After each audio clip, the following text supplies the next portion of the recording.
নিজের পার্সপেক্টিভ অন্যের উপর চাপিয়ে দেয়।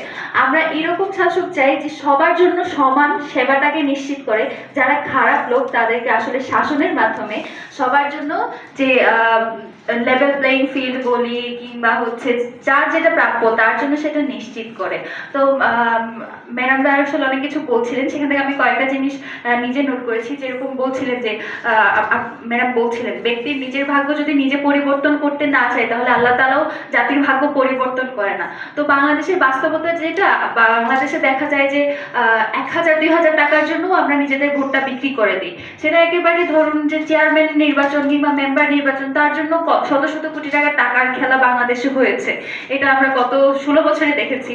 তো সেই জায়গা থেকে যদি আমরা ব্যক্তির জায়গা থেকে যদি নিজেরা সৎ না হই, এবং তাদের আসলে এটুকু বোঝানো যায় না সে যে কাজটা করবে সেটাতে আপনার সেবা করার জন্য সে নিয়োজিত হবে, কিন্তু আমরা মনে করি কি যে ক্ষমতায় যাবে তার কাছ থেকে আমাদের কিছু নেওয়ার আছে বা দেওয়ার আছে। কিন্তু বিষয়টা হচ্ছে যে সে নিজেই এই জায়গায় আসতে চাচ্ছে জনগণের সেবা করার জন্য। সেটা আসলে কত বোঝানো যায় না, তারা মনে করে যে পাওয়ারে থাকে তার হাতেই সবকিছু। কিন্তু আমাদের নিজেদের মধ্যে যেটা আমরা বলি যে আমাদের ক্ষমতার উৎস জনগণ, সেটাই আসলে আমরা সার্ভিস লেভেলে এখনো প্রমাণ করতে পারিনি বা তাদের বোঝাতে পারিনি। এই জায়গাটাতে যাদের পলিসি মেকিং এ যারা আছে তাদের আসলে অ্যাডভোকেসি করার একটা বড় জায়গা আছে। অনেক দেশে সম্ভবত এরকম হয়, আমি খুব সম্ভবত কিছুদিন আগে কোথাও একটা পড়েছিলাম যে যারা এখন যারা ভোট দেবে, নতুন ভোটার যারা, তাদেরকে যাতে অ্যাডভোকেসির মাধ্যমে এই জিনিসটা ক্লিয়ার করা হয় যে ক্ষমতার উৎস আসলে আমরা, তারা না। এই অ্যাডভোকেসিটা চালানোর জন্য খুব সম্ভবত বেশ কিছু দেশে এরকম প্রোগ্রাম করা হয়। তো এটা যদি আমাদের দেশেও আসলে করা যেত খুবই ভালো হতো। তবে আমার মনে হয় যখন প্যারাডাইমটা শিফট হলো, রাজনৈতিক একটা পরিবর্তন আসলো, সেই জায়গা থেকে এখন অনেকটাই জনগণ সচেতন, বা ছাত্রছাত্রী যারা এখন ফার্স্ট টাইম ভোটার তারাও বেশ কিছুটা সচেতন। তবে আমি মনে করি আপনারা যারা এখানে বিভিন্ন পেশায় রয়েছেন তাদেরও অনেকখানি দায়িত্ব, বিশেষ করে আমাদের ইউনিভার্সিটি যারা টিচার্স আছেন, আমাদের ম্যাডামরা, আপনাদের দায়িত্বটা সম্ভবত একটু বেশি।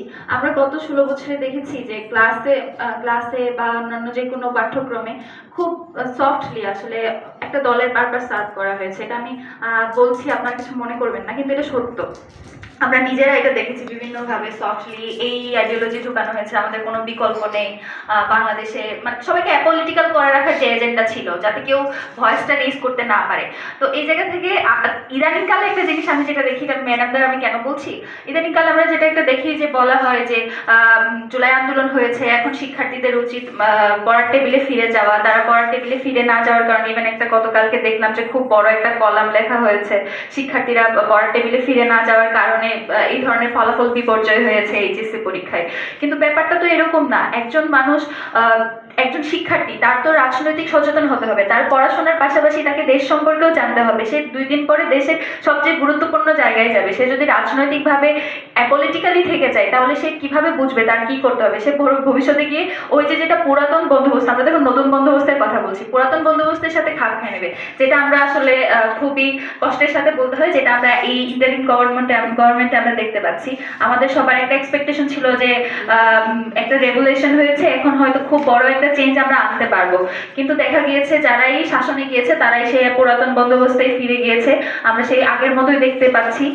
সবচেয়ে কষ্টের ব্যাপার যেটা, গতকালকে জুলাই সনদ স্বাক্ষরিত হলো, কিন্তু আমরা দেখেছি গত 16 বছরের যে মিথ্যা মামলাগুলো ছিল, গুম খুনের যারা বিভিন্ন কেসে আসামি ছিল, তারা কিন্তু এখনো সেই মামলাগুলোর জন্য তাদেরকে আদালতের দুয়ারে দুয়ারে যেতে হচ্ছে। আর সবচেয়ে বড় কষ্টের ব্যাপার যেটা, আমাদের আরব আমিরাতে আমাদের আরো 24 জন ভাই বোন এখনো জেলে আছে।